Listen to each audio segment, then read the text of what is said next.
Students, today we are going to read poem The Lake Isle of Innisfree.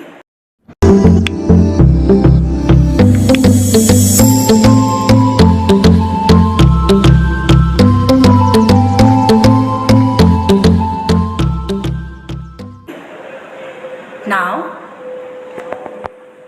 why this poem is very important for you?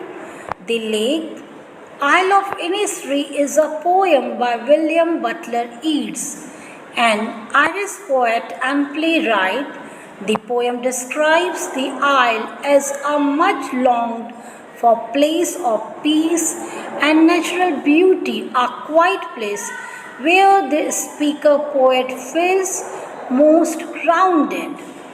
Before we start this poem, we must read about poet William Butler Yeats.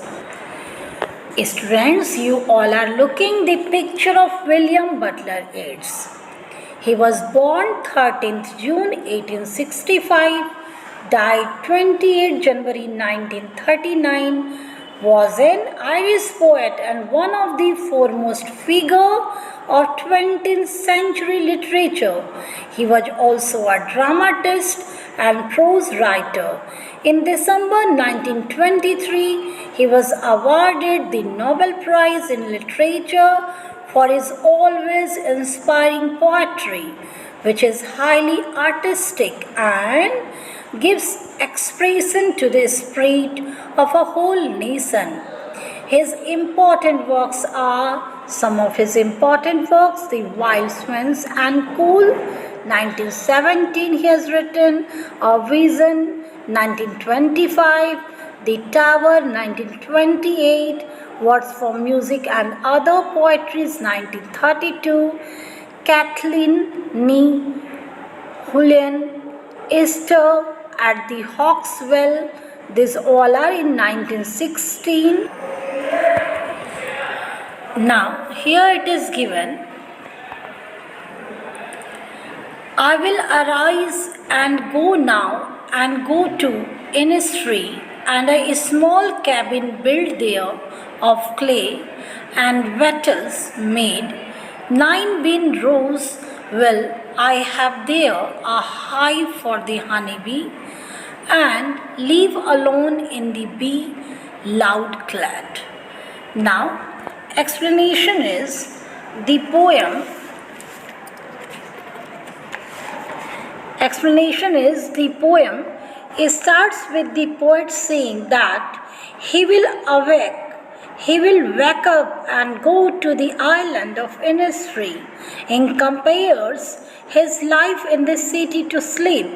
When he wakes up and becomes conscious, he will be transported away from the sedentary, non-active city life to a life of activity in a rural area.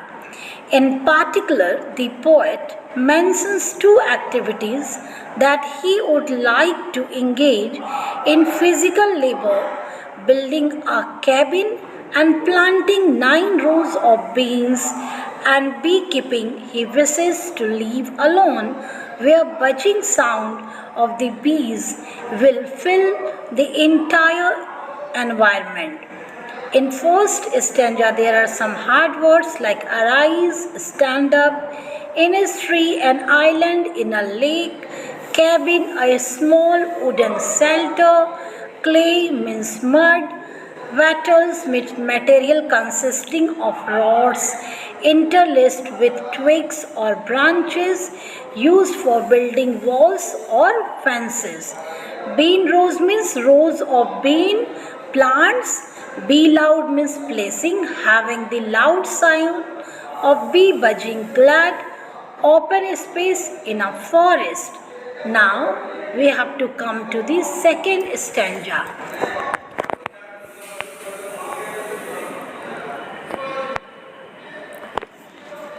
Now, second stanza is, and I shall have some peace, therefore peace comes dropping slow, dropping from the will of the Morning to where the cricket sings, their midnights all a glimmer, and noon a purple glow, and evenings full of linens wings. Peace means dew. Here in this stanza, peace means dew.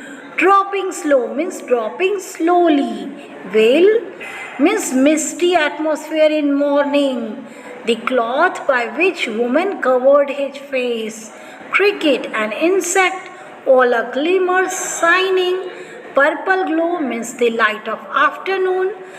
Linent means a small bird of brown and grey color. And I am giving you explanation. In this stanza, in the second stanza, the poet says that his life on the island of Innisfree will be peaceful.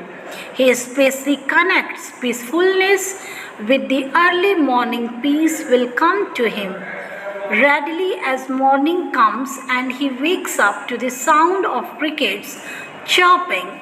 He compares the morning to a woman who is veiled. This means that when the sun rises, morning drops her veil of darkness and brings peace upon the rural setting of Innisfree.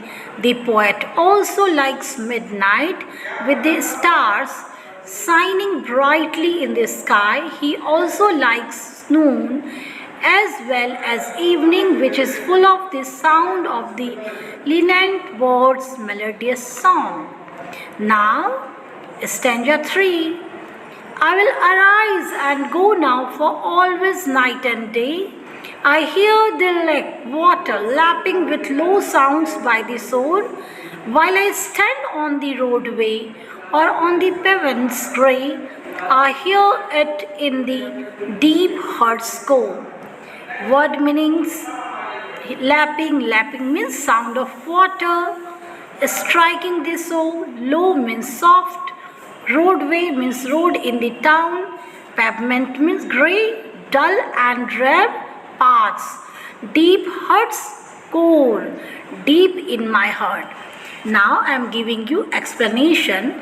In this stanza, the poet makes a resolution that he will go to Innisfree just now, because Innisfree is never out of his mind.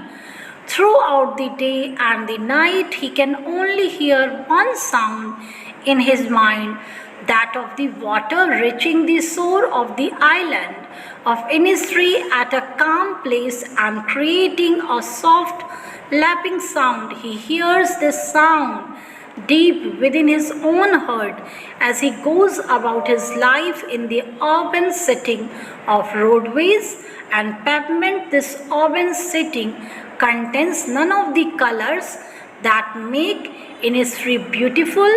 Instead, it appears grey and boring. My dear students, I am giving you themes. I am giving you what is the central idea of the poem. The poem is about the charm of a rural area. It's all about how the speaker's dreams for the future don't quite reconcile with his present situation, and about the clash between dreams and reality.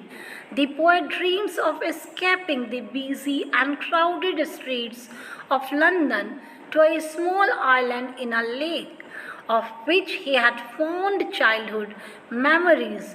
It is a simple, natural place where he will build a cottage, grow beans, have a beehive, and live alone, listening to the sounds of the birds singing, the bees buzzing, and the lapping of lake water. The poem expresses a set of desires familiar in the modern world, to escape, to achieve place and solitude, to be at one with nature.